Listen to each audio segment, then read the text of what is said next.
talking about volunteering in Paradise Valley today. We have Volunteers in Paradise, VIP, which is a special program the district offers, and they'll be speaking to us in a little bit. But before we get to VIP, we have a requirement in the district for some volunteers that they need to be fingerprinted. Ms. Kim McBrien is here to talk to us about the fingerprinting requirements. Thank you. I'm so glad to talk to you guys about this. I'll start out by saying we are switching this. It's all going to be totally different. We went to try it today and hit a big fat snag. So now we're going to just go back to the old way. Too bad we can't just do paper all the way. But my friend is passing these out. So you want to be a volunteer. The very first thing that you're going to do is you're going to go online to the PVSchools website. Up on the top right, there's a thing that says community, and then you click on the volunteer. Easy peasy, you just do that. What you will need is a criminal affidavit, a signed notarized criminal affidavit, and to get fingerprinted. We do that here. It takes 6 to 8 weeks to get your prints back. It's a big backlog at DPS that has nothing to do with us. And then what happens? We get the print. We get the report back. We put it on. First then we have to send it to the director for his approval. That takes about 24 hours. And then we put you on the school's database, and we email you that you are good to go. So if you are just going to the school to volunteer your time, you don't have to do this process at all. This is for if you're going on a field trip, going to be with kids by yourself, overnight, or going to the zoo. You have got to get this done. It lasts for 3 years. Once that 3 years is up, we will roll you. Well, we don't roll you, but they do a background check again. You don't have to come in, and then they roll you over again for 3 more years. So there might be a possibility that we won't ever have to see you again. So I know, but you can still come by. What'll happen is when you fill out your application, you'll get an email back from us telling you what you need to do. That'll be in your packet right there. Again, I said the criminal affidavit and then the fingerprints. You can't wait 8 weeks. Well, then you can go to DPS, go through DPS and pay for it. It's I think it's like $80 to pay for a fingerprint card. Then you'll get an IVP fingerprint card. And that's the kind that the teachers have to have when they're teaching. A lot of people get upset because they're like, oh no, I have a fingerprint card. They'll bring it in, they'll show us, and it's a level 1 card. And that's not the one that we take. We always take the IVP. It's a higher level. It's a more verified print. And that's what we want for our kids. We want the best. Had people get mad at me for not taking that card. What do you mean? I can foster kids, but I can't, work in the school? I mean, go on a field trip? Yeah. Okay. That for itself. Do you have to get any fingerprints now? If And you the pension card, do you have to go through that process again? no, because if you're a sub, then you have the IVP card.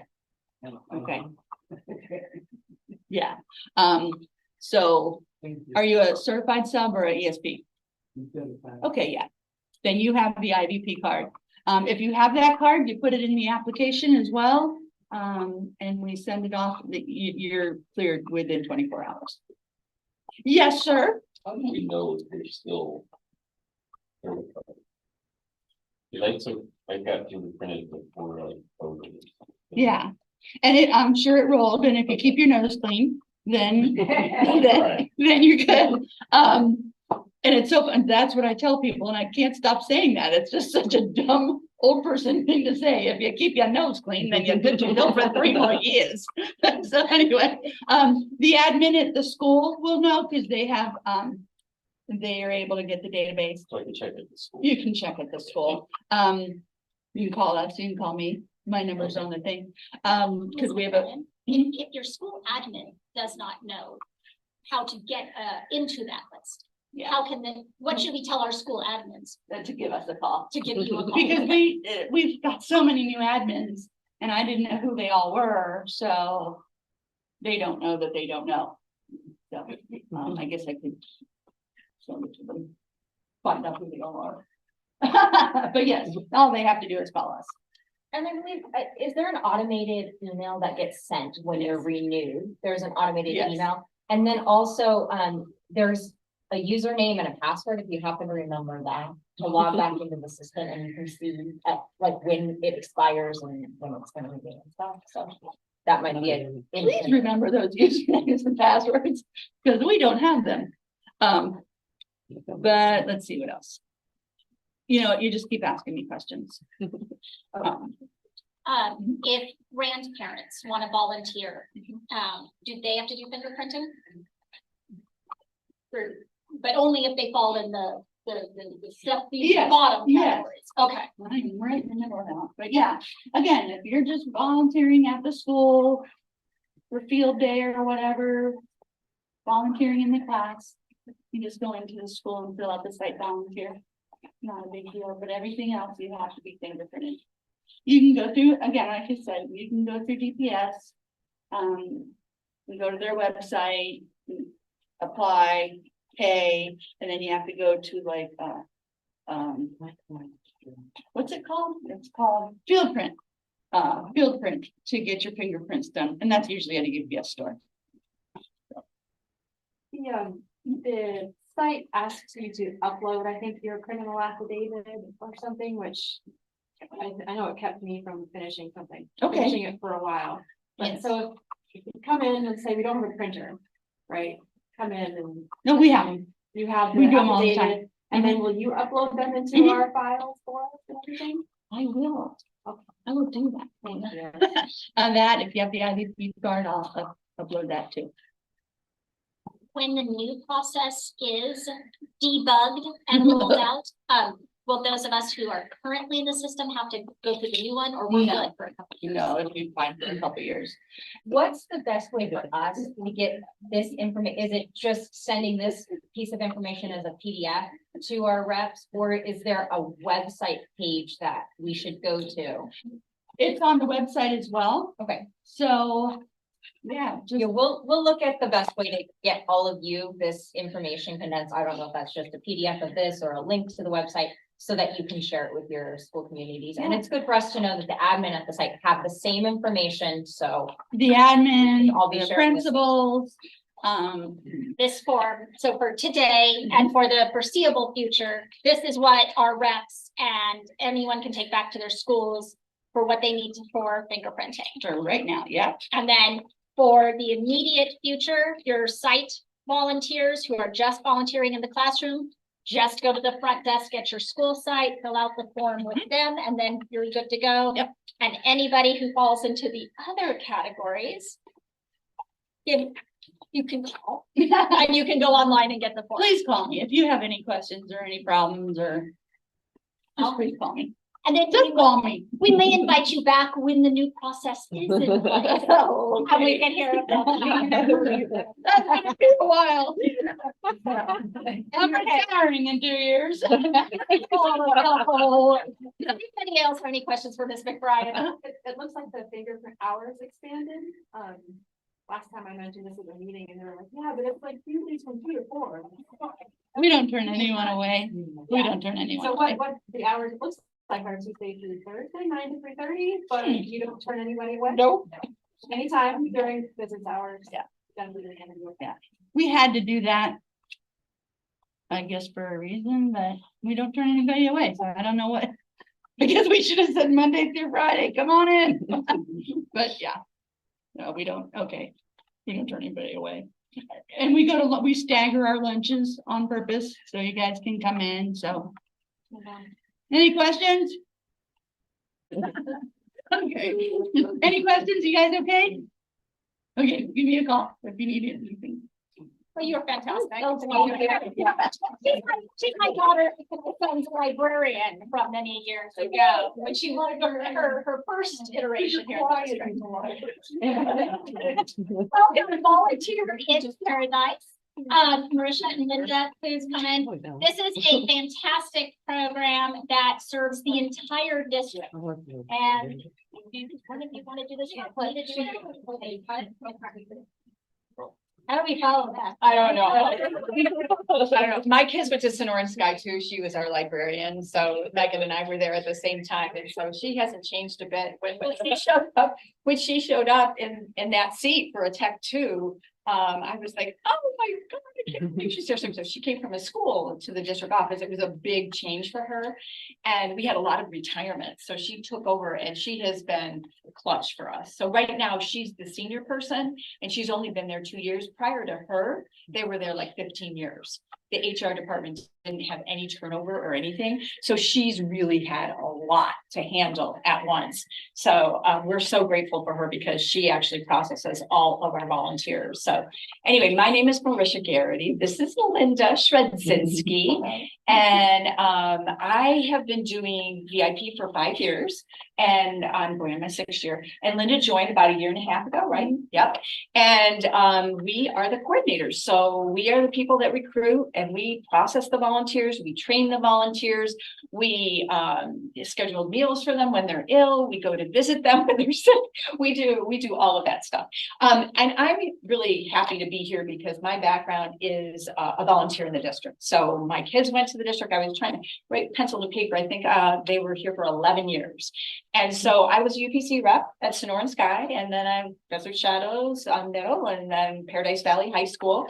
And so I had 4 kids that attended PV schools. And then I became more involved and got on the exec committee and did a number of roles there, gifted and programming and things like that. And then I graduated from UPC. All my kids were done. And a job came up in the district for a volunteer coordinator, for a VIP coordinator. So I thought, I always respected the program and I thought it was amazing because they came to the UPC meeting to tell me about the program. And I thought, what a cool program. And I kind of filed that in my brain. And then when I found out that Patrick Clancy, who was my oldest son's principal at Desert Shadows Middle, was looking for somebody. He's an amazing man. He's now at Mountain Trails Middle School. If you want to find a good middle school for your kids, go there. He's the best. And I worked for him and he was amazing. And then he decided, no surprise, being the guy that he is, wanted to go back with the kids. So he left and left me high and dry. And I decided, well, I'm going to move departments.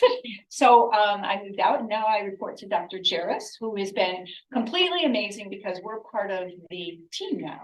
We're part of the elementary school team and he's our advocate and he communicates with the principals about our program. And that's how we communicate all the information down to the schools. It's been amazing. I think it's been 2 years almost. And we've really benefited from that being part of the team instead of being off into a corner in the HR department.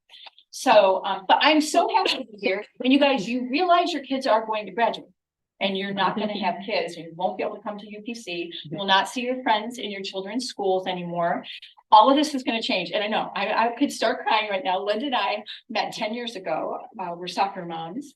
Mateo and Kieran, my son, were friends and they were on the same soccer team for years. I'm going to start crying. So he went away to Brown and my son went to Chicago. So my first one, they went to ASU, so I didn't have to deal with that. But my second one is now gone, but I get to watch him at 12 o'clock. He's going to play soccer on the TV.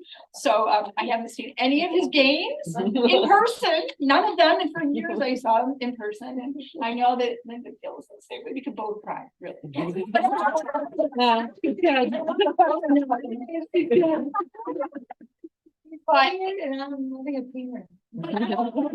is here because she got to the end of the line too. So her kids are graduating. Well, what I love about Marisha is like she's always talking about PVSchools. And I told my husband when I go back into work, I wanted something that she does because she's so happy. I am. My background is I'm a former special ed teacher. And I love it, but I just wasn't ready to go back into classroom. So this is a nice balance of being volunteering. And she's the teaching and And I doing have it kind of the together. organization. So we're a really good team. And we make up one full-time person, just so you know, it's not 2 full-time people, 1 full-time. But I think what she was saying, when like your kids are graduated, you become a VIP.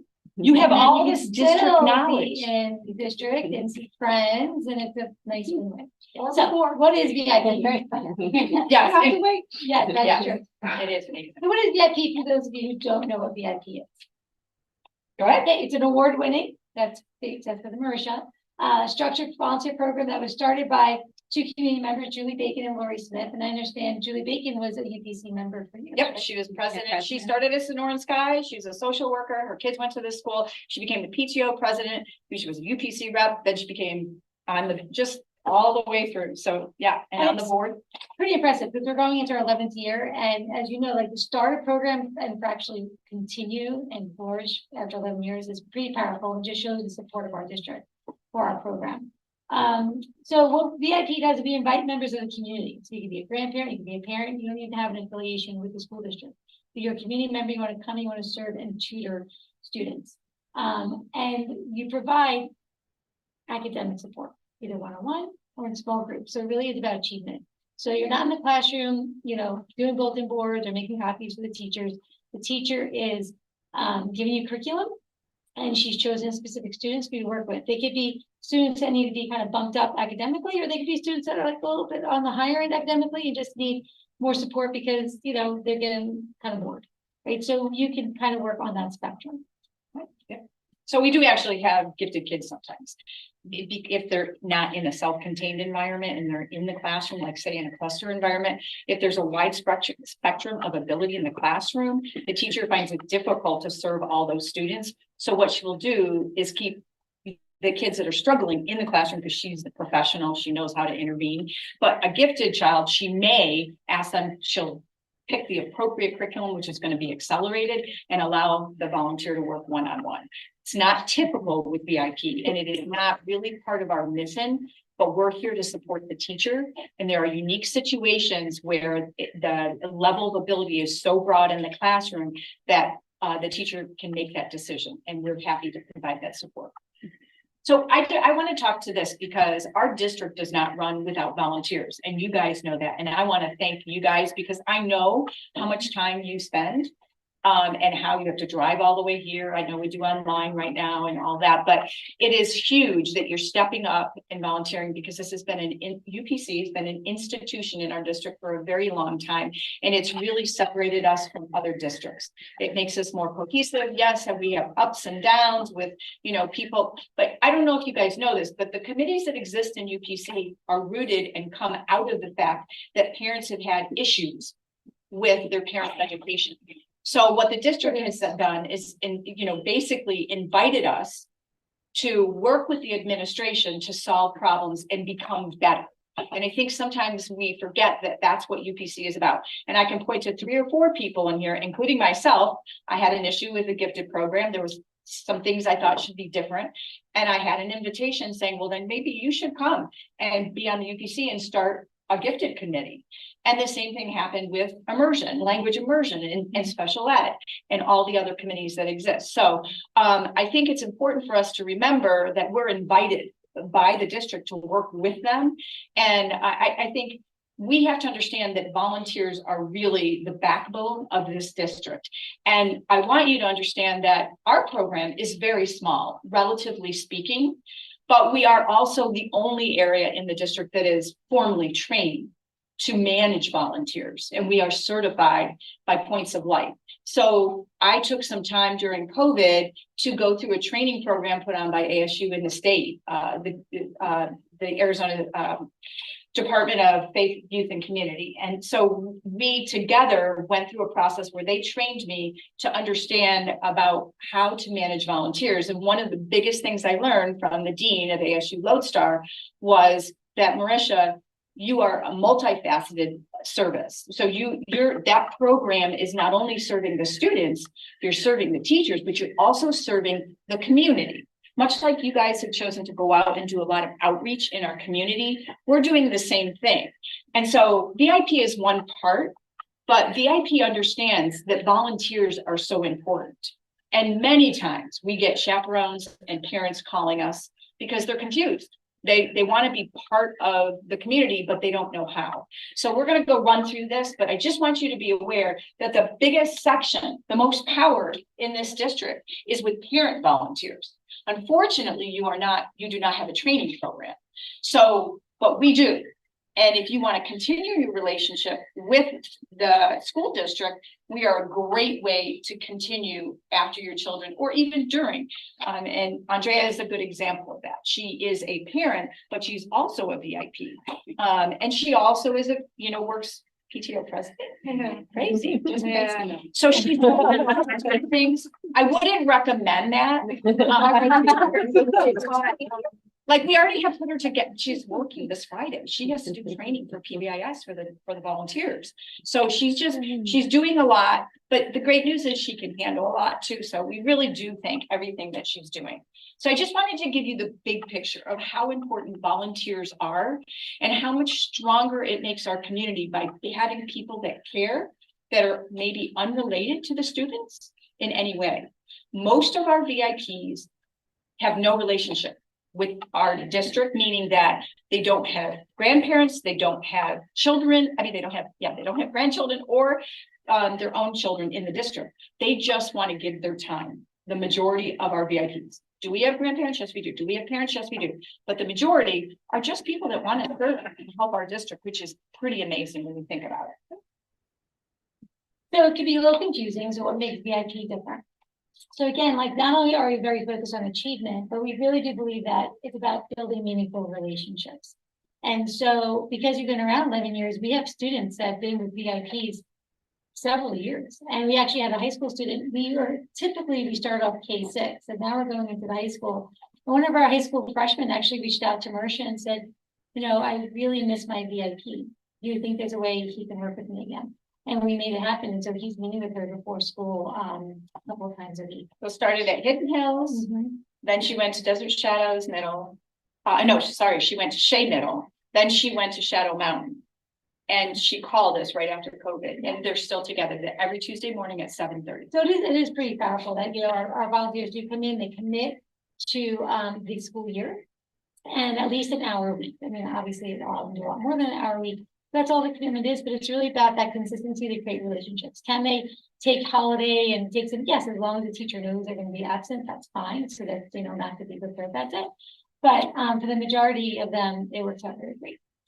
So VIPs were all fingerprinted and background checked. And so if you come in and you have your lanyard that says PVSchools VIP, then you know that person that's working with that student is fingerprinted and background checked, which is pretty powerful. But parents and grandparents, if you come into your site application at your school, you don't have to be fingerprinted or background checked, which is fine, right? Because you're at your school, they know you're part of that small community. Our VIPs also complete 8 hours of structured training. So next week we have a training, we do orientation on Monday. Wednesday, we talk about school safety and protocols. And then on Thursday, we have our curriculum specialists for reading and math come in, and they do some training around that. So they are required to, we ask that they attend those trainings and that we know that they're fully prepared to go into the classroom. And then they commit to a teacher in a regular schedule for the full year, and they tutor and mentor students. Usually unrelated to them in reading math. Even if you're a parent at the school, you probably won't be in your child's classroom or working with that student. You might be in the classroom next door, you might be in an upper grade, but typically you're not in the same classroom. And then, but parents and grandparents, you don't need training. You don't have to be in a regular schedule. You can come in when the teacher needs you, and it doesn't necessarily work with directly with the student. And I just want to be clear about grandparents do not need to be fingerprinted. If they are going to be in the classroom, they're just like parents and they have rights also. So they do not have to. So they also need to complete a site volunteer application, which we have hyperlinked here. Yes. So consider this. You'll see on all these that we have the applications. I know Kim talked about it, but if you click on it, you'll go straight to the place in our website where you apply. Yeah, so if you're a parent or a grandparent and you're like, oh yeah, I want to be at my kid's school, then just click on that, fill it out, right? And print it out, fill it out home, and then bring it to your office, and then it's done. Now, sometimes people ask, they don't realize that they have to discuss it with their teacher. So you'll see in our slide, not only do you have to do the application, but you have to make sure your teacher needs you. And when does she need you? So, because we've actually gotten phone calls, we're like, well, now what do I do? You have to communicate with your teacher. So it's interesting too, VIPs can be chaperones, which is great because a lot of our Title I schools, they just don't have enough parent support for them to be a chaperone. But chaperones don't need to be VIPs. Very important. Very important. So like, well, if people mistakenly sign up to be a VIP, but they only want to be a chaperone. They don't want to do hours of That's training, Kim. and they don't want to. So, just, that's something, we'll keep talking about that a little bit, because that's a little bit, you know. Confusing. I got like 5 applications for one teacher, and I thought, I think this teacher asked them to be chaperones, and they mistakenly filled out the VIP application, right? So then we send them off, so, yeah. So we're in our 11th year. Last year we had a big celebration. We do an annual celebration during National Volunteer Week, and it's a big deal. We did it at PV High School. We toured Crest. We had the jazz band perform for us. We also went to the robotics team. So Ian was there. Everyone was there. Pam Folk gave us the tour. The volunteers loved it. So the superintendent was there. All but one board member was there. It was amazing. And the year before we were at North Canyon, and they performed for us the same thing. So what we try to do is actually do something special for the volunteers. We're planning our celebration for this coming year, and it's going to be on the 16th of April. But we're up to 156 teacher requests. That means there's 156 teachers that are looking for VIPs. And for the most part, we've filled them so far. Right now, we have about 170 VIPs. When I started, we had about 70. And last year we had a record-breaking 14,000 hours of tutoring done. So we're super excited. We exceeded, I think our goal was like, yeah, we had so much growth last year.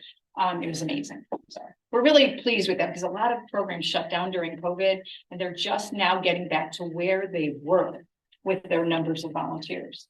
And then that assessment to Marsha, because during COVID, instead of shutting down, she pivoted, and our volunteers went online, and they were able to tutor students online and reading and math. So that, you know, we kept kind of the hub of our volunteers. We were able to do that.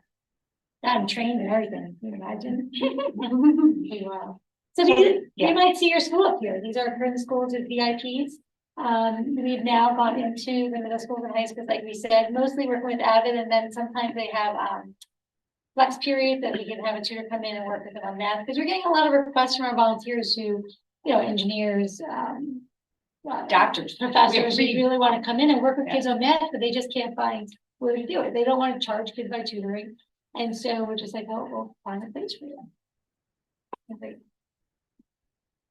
We also have our VIP College School, which is also 10 years old. It's another way to get expand the number of volunteers that we have. So we partner with PVCC.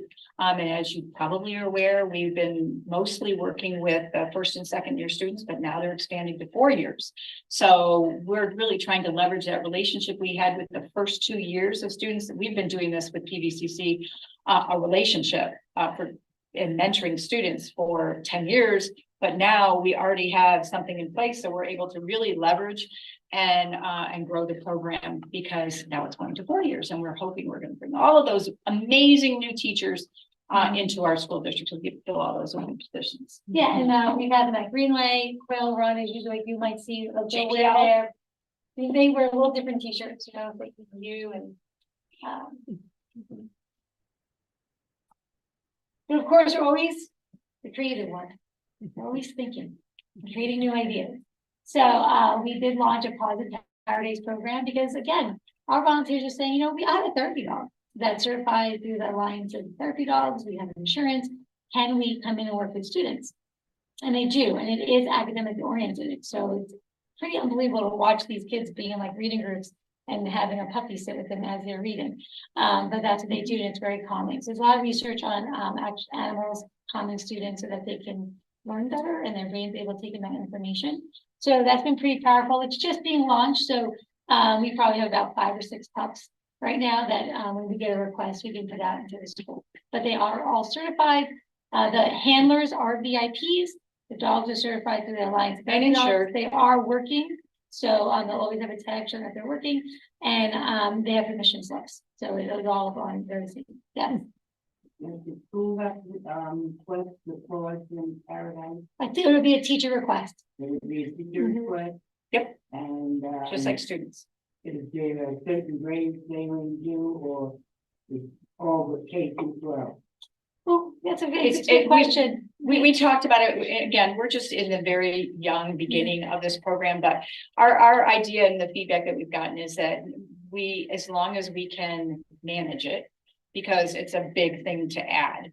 As long as we can manage it, we can provide the service to where it's needed. And we've even are probably the most popular people that have been requesting the dogs are staff members. I know it's hard to believe, but but we are not taking requests from them yet because our priority is achievement focused. We're enhancing the achievement by calming the students down. So that's why the dog's in the classroom. It's not a reward. It's not an event or a field trip or anything like that. It's really to enhance learning. Yeah, so if an upper grade wanted to request at a middle school, high school, we'll take that request and if we can find it. Is this the same program that we introduced to last year? Yep. Mhm. Yeah, but even more classrooms now. Right. And then we also rolled out, one of our young students from Pinnacle Peak came to us when she was a freshman, she's now a junior. She started tutoring with us over the summer, and said, I want to continue, and I want to bring friends aboard. So we have VIP Youth Corps, online peer tutoring for elementary students. So the high school students are tutoring.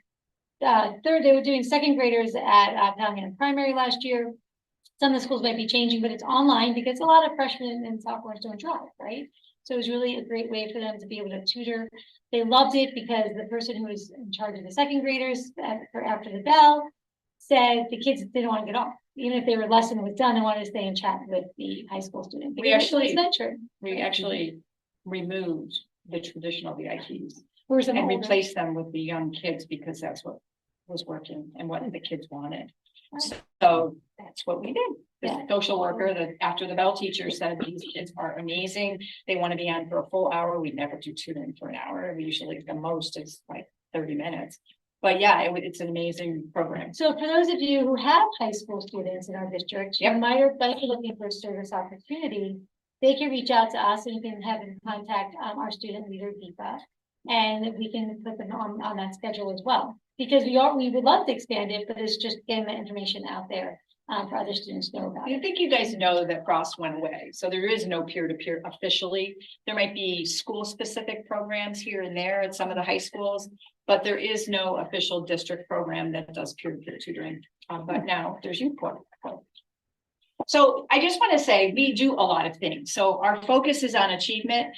But when we went through Points of Light, we learned that we are supposed to support the strategic mission and vision of the district. So wherever there are needs in Paradise Valley Unified School District, VIP needs to be in line with them. And if we have volunteers coming to us that say they want to help the school nurses because they're nurses and doctors, then we're going to support the school's health office when they have to do their 700 kid health checks every year. So we do that. And same goes with the PV Family Resource Center. If they're having a big event and they only have 4 people on staff and they need volunteers to run the event, we're there for them so that we can provide it to our families. Same goes with the ESL classes. We provide classes for our parents who do not speak English.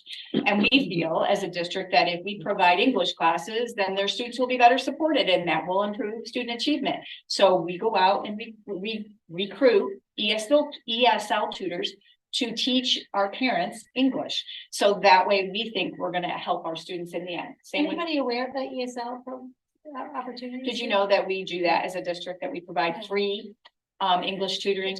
Pretty amazing. And then that's through our Title I department. And then we also do after the bell tutoring. So I think 8 or 9 schools right now have an after the bell program. That's a Title I program. It's not an after school enrichment program, which you might be familiar with. This is where the kids qualify for intervention after school. So we have tutors available for schools that want to have volunteers come in and help with that. Summer tutoring, we did the ESY program that Dr. Juris suggested, which is an amazing suggestion. All the years I've been here, no one suggested it. And we say, why not? When people suggest things to us, if it's supporting the district we want to do, usually it comes from other people. You know, Linda's giving me credit that I have a creative mind and all this. I don't have a creative mind. I listen to the people in the district. When the district says they need something, if we can provide it, we will. If you need an Arabic, a tutor that speaks Arabic, we'll go find them for you because that's our job. And Avid is how we expanded into the secondary level because it's a structured program. There's schedules, they do it on Tuesday and Thursday. So we now have we have 3 people, an optometrist, a physician, retired, and a pharmacist, 3 men actually facilitating, the ninth grade students at North Canyon. So, and the level of our volunteers is superior. They're just amazing people. And so they want to do it. So we're like, okay, we'll find a way. And they don't want to be with the preschoolers or the kindergartners because they have all these skills to offer. So our district is so large that we have unlimited opportunities. What Linda and I do is we just facilitate that.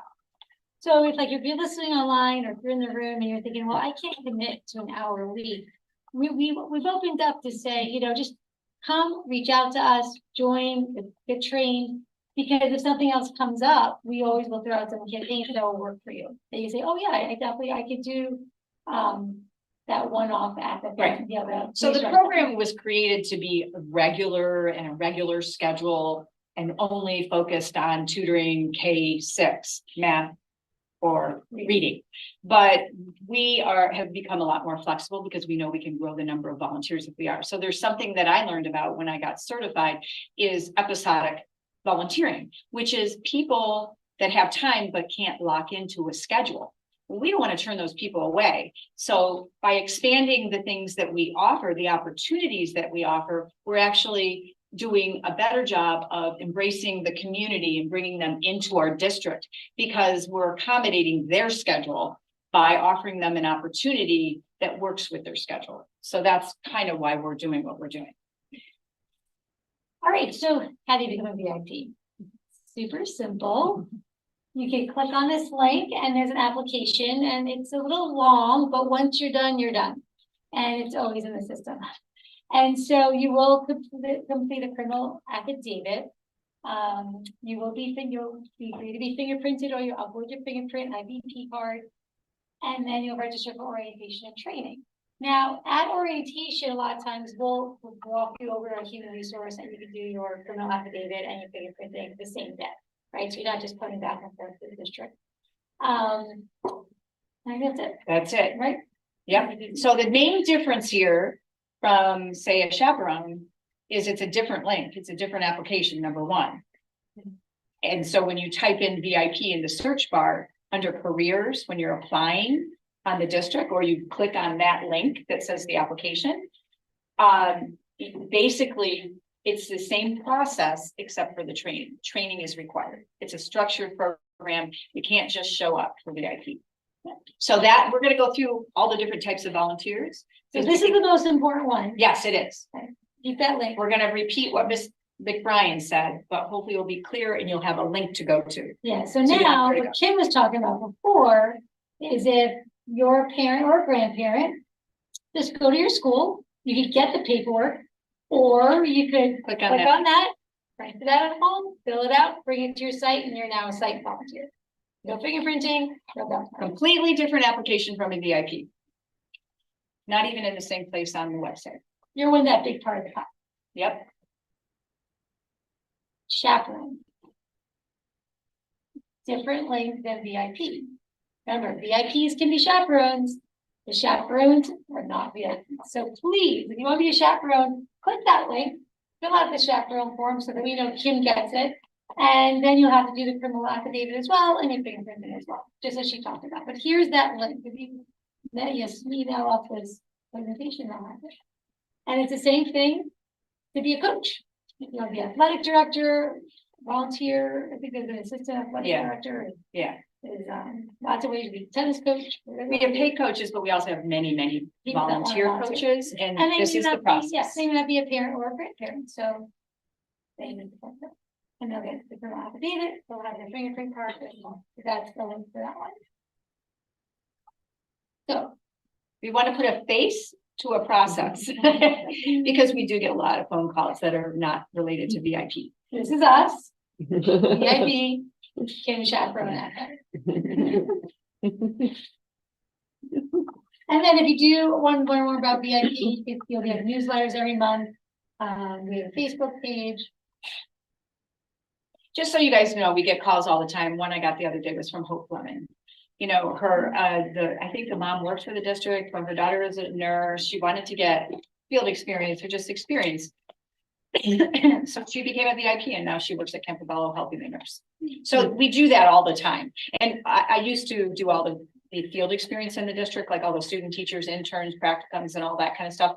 Meaning I process them and place them in the district. So anyone going to college who needed field experience, I would do that.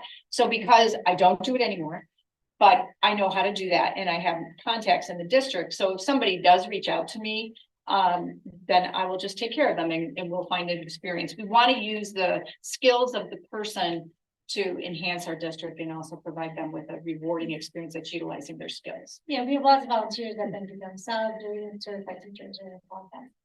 We also put the link here that the teacher requests for VIP. So if you happen to have a relationship with a teacher, you know, we have a lot of new teachers now. There's been a big turnover, so they don't know what a VIP is, they haven't heard about it, but she says, you know, gosh, I really could use a little extra help in my classroom. Really wish I had someone who could come in every week. Work, I could, you know, tutor a student and say, oh, wow, guess what? You should ask for a VIP. So here's the link for the request. Now, cautioning all you very achievement oriented parents here. So if Dr. Jerks were in here, I'd be like, why are you giving out that link? You know, it's not for your children. So these are children that are underserved. I'm not suggesting you don't have underserved children. However, just be aware that we're really focused on kids who cannot afford tutoring. Their parents cannot afford tutoring, and we're trying to give them a little boost. So we believe that all kids need help, but the priority are those kids whose parents cannot afford tutoring, right? Because we provide free tutoring. So the district does not allow us to distribute this to parents because Linda and I are only one full-time person, first of all. So, and we don't have enough, we don't have. Yeah, you're right. It's not for like No, tutoring for your no. child. So don't take this link and request a tutor, or don't be careful about telling your teacher, your children's teacher, I have a link for you. My kid needs a tutor, because this is for the teachers. So not only are we supporting students, we're creating a positive school environment by helping our teachers and supporting our teachers with volunteers for their students. So they decide, they nominate the students. Parents don't nominate the students. We don't nominate the students. We get the student from the teacher. They're the professional. They're the ones who knows what the students, and they provide the curriculum. Tutors don't provide curriculum. The teachers provide curriculum. So. Right. Yeah, like I had a teacher reach out saying, they had a boy come in from Cuba in second grade, so he was just did not know any English and reached out to us that we could find out bilingual tutoring, which we did for her. Right, so that's kind of how I thought that was. But we go back to the teacher. So we go back to the teacher. We say, we were contacted by a parent. You have the student in your class. The parent is concerned, you know, we're going to leave this to your hands. If you need a tutor, here's the link. We will find a tutor.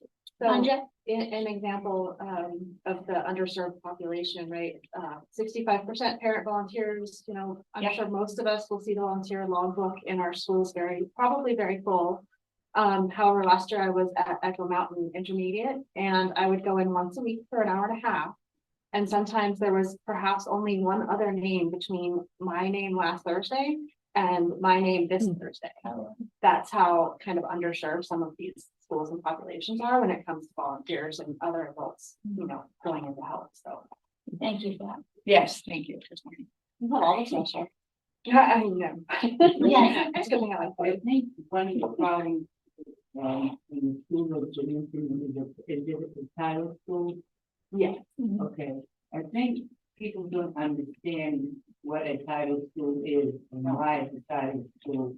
And therefore they were kind of reluctant to want to volunteer, not realizing that it's the same, but it's just the economic problem in a particular community. Right. And why should we deprive them? Because you see the other higher schools being always publicized, and not Title I schools publicized except for the high school. Right. It's just a very interesting discussion because VIP has changed its strategy from the beginning to now, and we're always evolving. And Linda and I always have this conversation.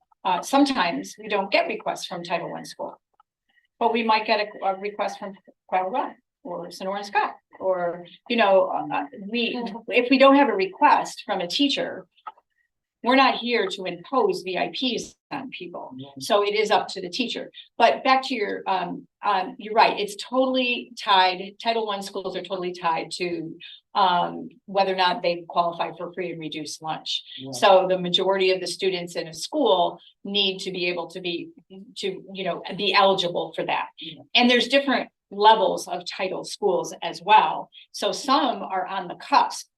So we have schools like, what's a good example of a cusp school? Liberty is not a title school, but it is on the cusp. There's still a significant number of students attending that school that are on free and reduced lunch. So there is a thinking that the title schools get a lot of extra federal money and support.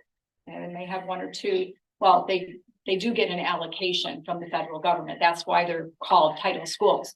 So they may have one or two or three reading specialists, and you might go to a wealthier school and they'll have a half-time reading specialist. So the thought is that they're getting a lot of extra resources, but they need more resources.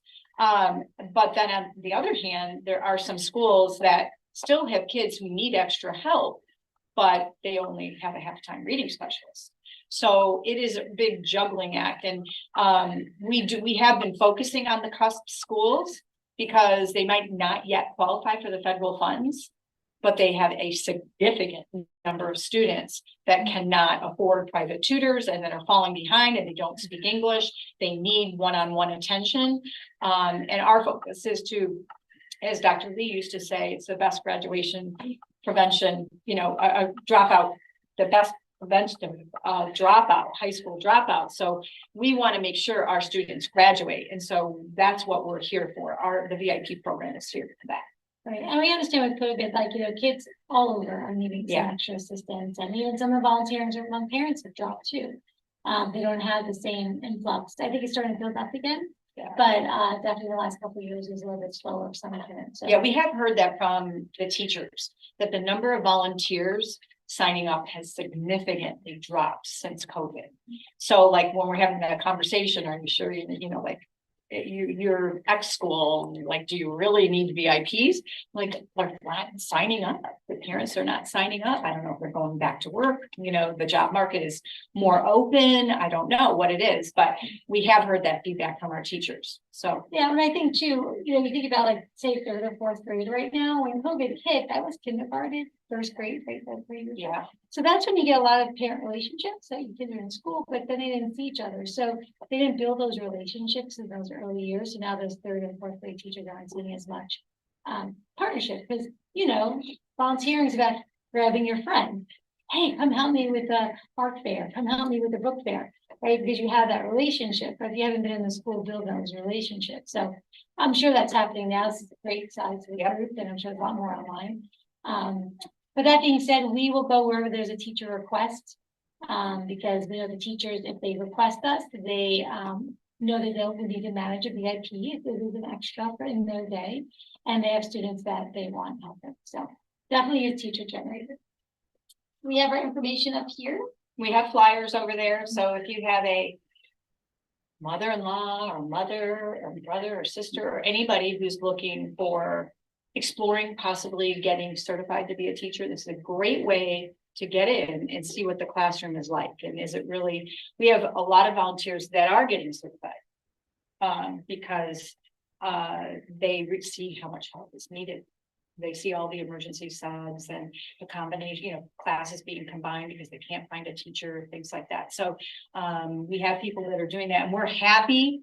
You can come and try out the district and we will refer you and recommend you. I recommend people for staff positions all the time. So if it's something you think you want to work for the district at some point, but you just want to see first, this is a great place to start.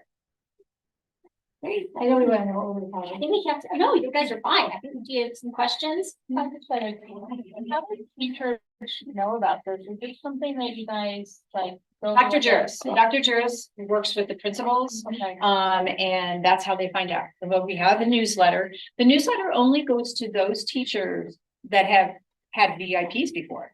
So we don't send the newsletter to everyone, But it's up to the principal to let their, and Dr. Durst does a good job of letting them know, this is a resource. So when you're struggling, you're having a hard time in your school and you're finding yourself shorthanded, you know, reach out. We did, Because we're here for you. right, and we did speak at the new principal orientation Yep. that they had, because obviously the new principal, even though some of them have been in our district for a while, they're in a new position, and so we went through our information and let them know the links and encouraging their students, their teachers to sign up.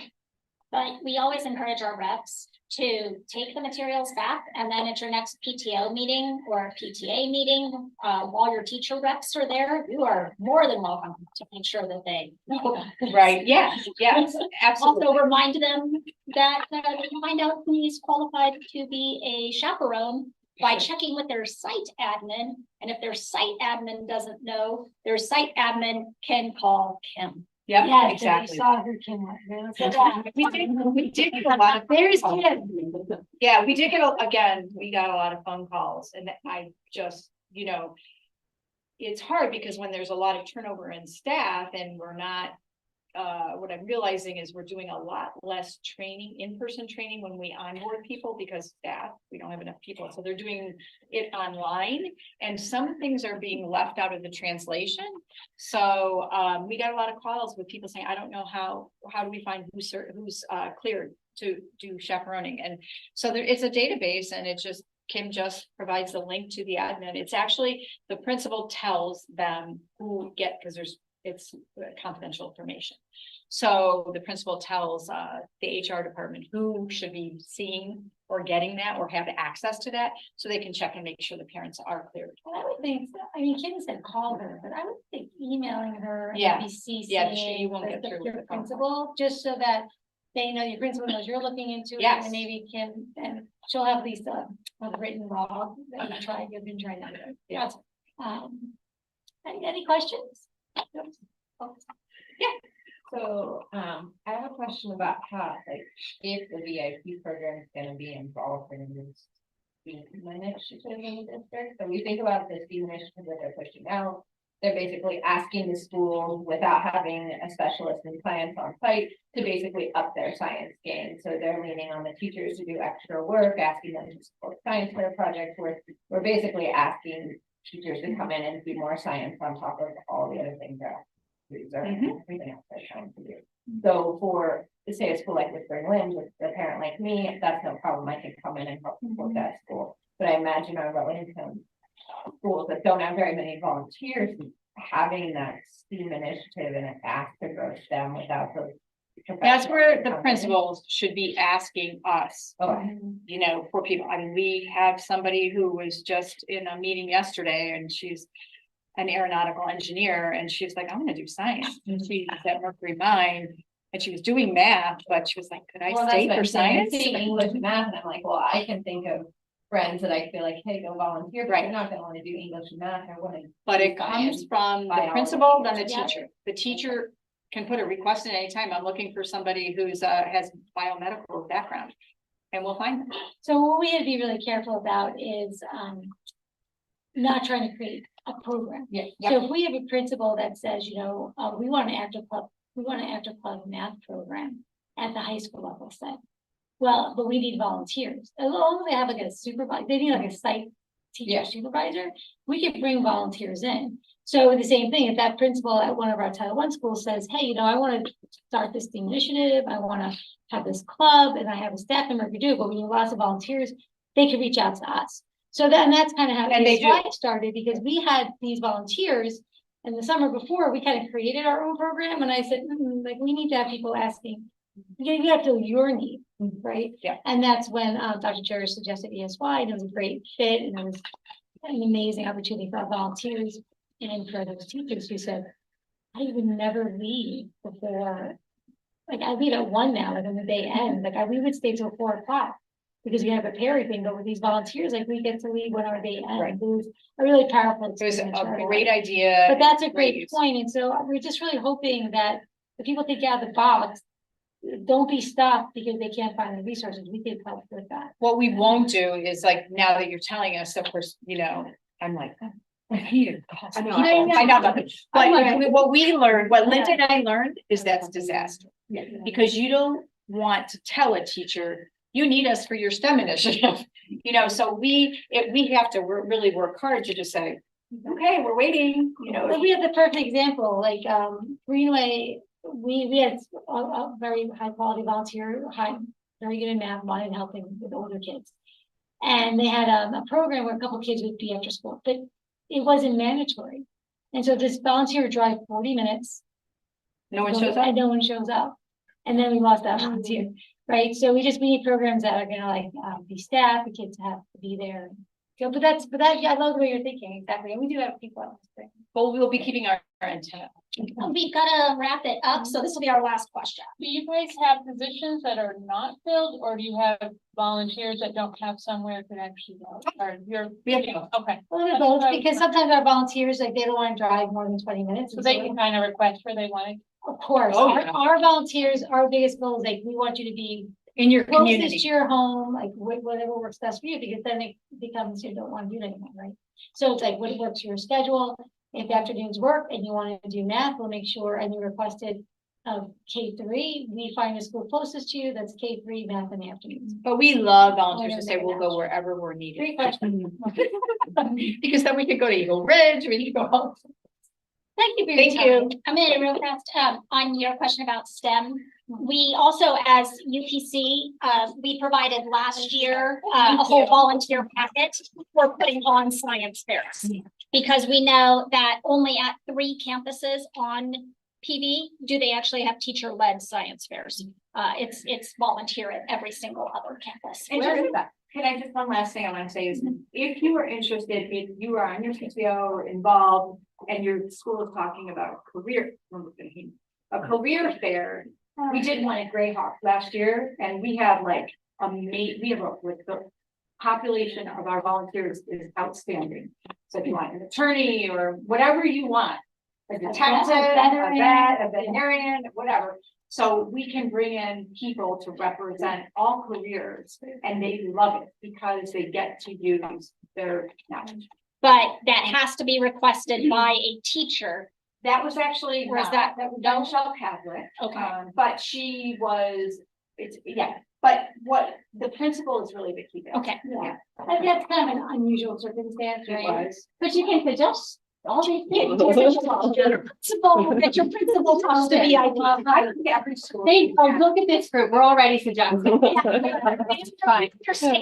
You know. I think I have an announcement to Okay. make, they asked me to let you know that the voting boxes in the lobby Oh, okay. now, Forever or just right now? it is there right now. Until they- For the election. The election voting ballots. It's Okay. true. The drop. I thought she meant it moved from another location. Okay, it's in the lobby now. Really fast, I know you guys have to get out of here. Thank you, Marisha. Thank you guys so much. We really appreciate it. Thank you. Fire for your mother-in-law. And bring back to your PTO so that everyone gets you.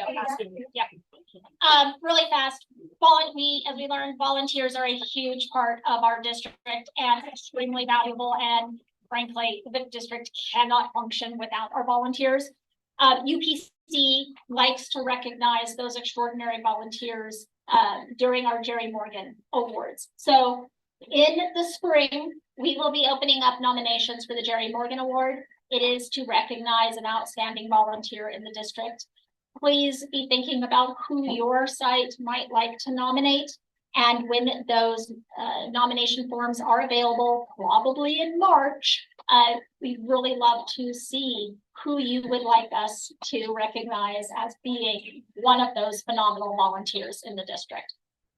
And I think that, Lisa Hoberg was our winner last year. We had about 8 nominees. I would love to see us have more than 8 because we have hundreds, if not thousands, of amazing volunteers. So it'd be nice to have more nominees. Okay, thank you all, and that's it. Then we can turn that off. And anyone who is still here,